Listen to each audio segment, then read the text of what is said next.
Acima de tudo, guarde o seu coração, sua mente, pois dele depende toda a sua vida. Guarde esta sequência, porque o diabo sabe muito bem dela.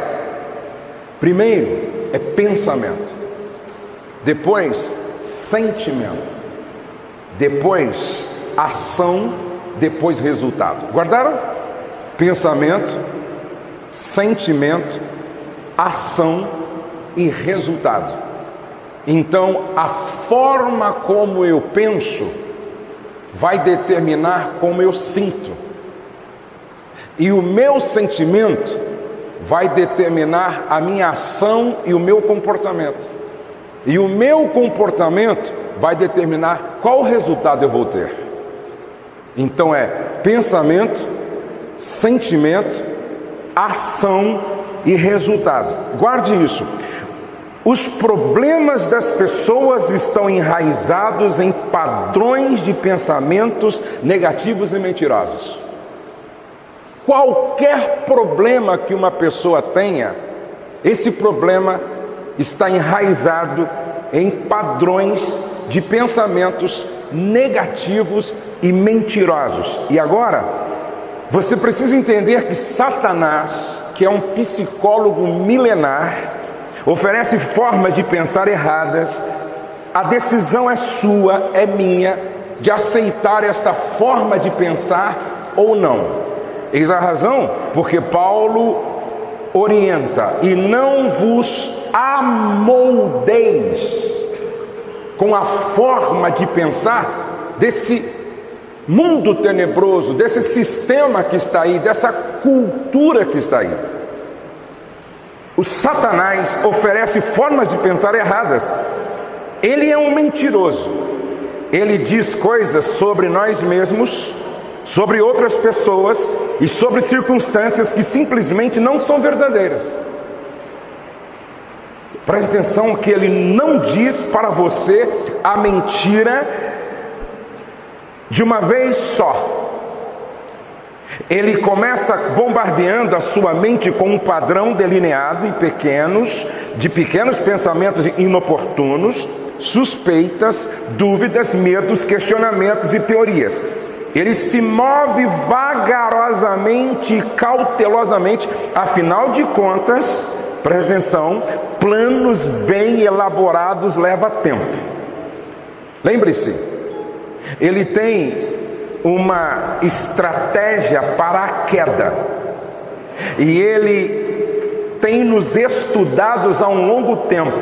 Ele é um psicólogo milenar que estuda o ser humano desde o Éden. Ele sabe do que gostamos, ele sabe do que não gostamos, conhece nossas inseguranças, nossas fraquezas, nossos medos, sabe o que mais nos aborrece.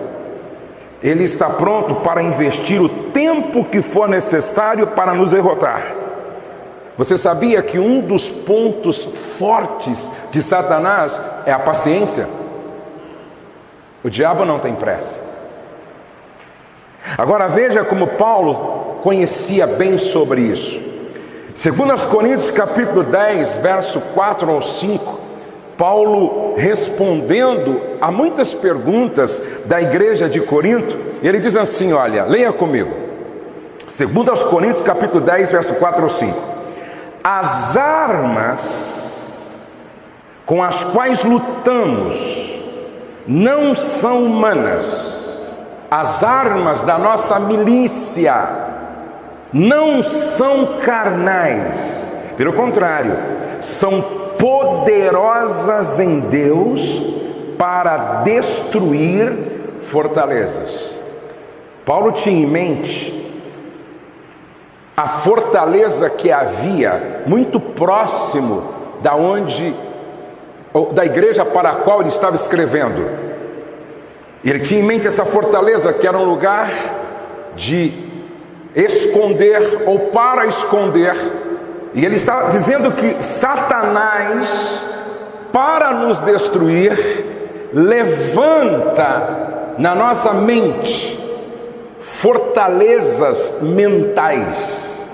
E aí ele está dizendo assim: as armas com as quais lutamos não são humanas, pelo contrário, são poderosas em Deus para destruir fortalezas. Aonde? Na mente. Destruímos argumentos, que é sofismas, e toda pretensão que se levanta contra o conhecimento de Deus, e levamos cativo todo pensamento para torná-lo obediente a Cristo. Satanás tenta estabelecer fortalezas em nossa mente, mediante uma estratégia cuidadosa de engano astuto. Uma fortaleza é uma área na qual somos mantidos escravizados em prisão, em decorrência de certa forma de pensar. E o que é uma fortaleza mental? É um padrão de pensamento sustentado por uma mentira, por um engano. O que é uma fortaleza? É um padrão de pensamentos sustentado por uma mentira ou um engano. Eu diria que são crenças que nos aprisionam e escravizam. Eu penso que essa noite é profética. Nesta noite algumas fortalezas vão cair por terra. A palavra de Deus vai prevalecer. E conhecereis a verdade, e a verdade vai te libertar. Vamos crer nisso? Aplauda o Senhor nesta noite. A boa notícia é que a nossa mente pode ser renovada pela transformação através da palavra. E a boa notícia é que as armas da nossa milícia não são carnais e são poderosas em Deus para a destruição das fortalezas.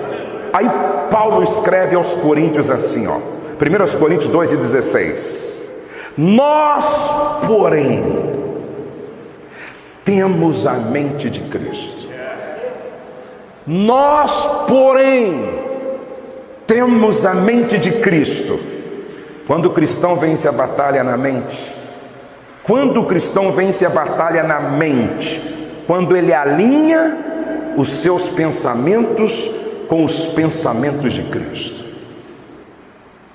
Quando o cristão vence a batalha na mente, quando ele alinha os seus pensamentos com os pensamentos de Cristo. Quem quer saber aqui tudo o que Deus pensa? Levante a mão assim, quem quer saber? Olhe para Jesus.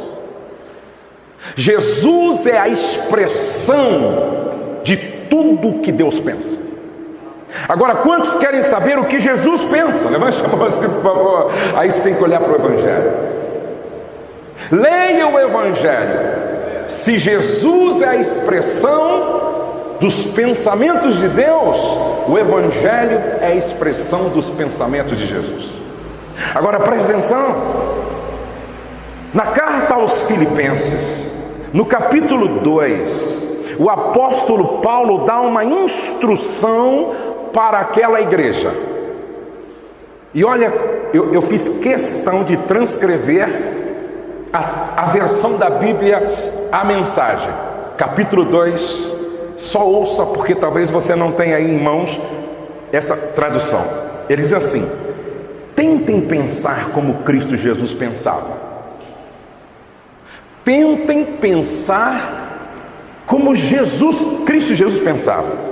Mesmo em condição de igualdade com Deus, Jesus nunca pensou em tirar proveito dessa condição de modo algum. Quando a sua hora chegou, ele deixou de lado os privilégios da divindade e assumiu a condição de escravo, tornando-se humano. Foi sua hora de humilhação. Ele não exigiu privilégios especiais, mas viveu uma vida abnegada e obediente, tendo também uma morte abnegada e obediente, e da pior forma, a crucificação. Por causa dessa obediência, Deus o exaltou e honrou muito acima e além de todos, para que todos os seres criados no céu e na terra, até aqueles que há muito tempo morreram e foram enterrados, se curvem em adoração na presença de Jesus Cristo e proclamem por meio do louvor que Ele é o Senhor de todos, para a glória, para a gloriosa honra de Deus Pai. Tente pensar assim.